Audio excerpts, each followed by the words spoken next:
Guaranteed आहे, guaranteed आहे, guaranteed. मला माहित नाही हॉटेलच्या धंदेवाल्या आमच्या प्रताप सरनाईक मंत्री महोदय त्यांच्या हॉटेलमधले वेटर भाऊ फक्त मराठीतच बोलतात का, हे आता प्रताप सरनाईकांनी सांगितलं पाहिजे. आणि वेटर भावांना 3 स्टार 4 स्टारच्या आमचं काही म्हणणं नाही, त्यांना जर मुभा असेल तर रिक्षावाल्या भावांना का मुभा नको.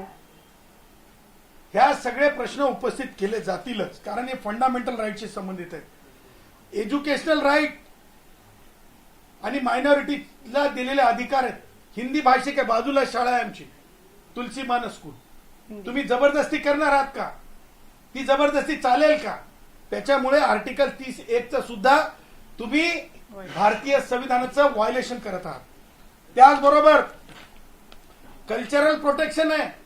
उद्या जर तुम्ही म्हणाल की रिक्षेवाला भाऊ जर एखाद्याला ग्रीटिंग करत आहे, स्वागत करत आहे, तर त्यावेळेस तुम्ही काय म्हणणार, त्यावेळेस तुम्ही काय म्हणणार.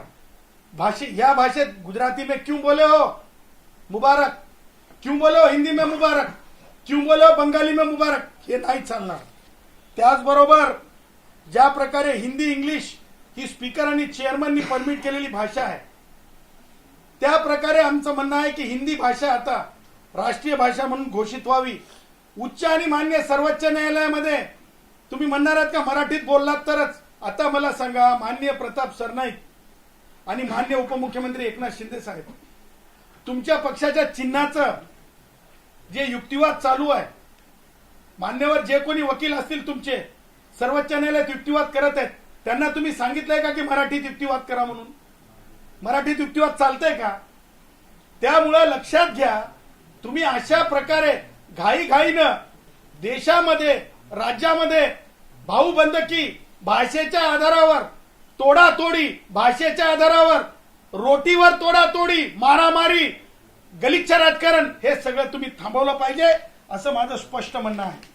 त्याचबरोबर मला पुढे जाऊन हे म्हणायचं आहे की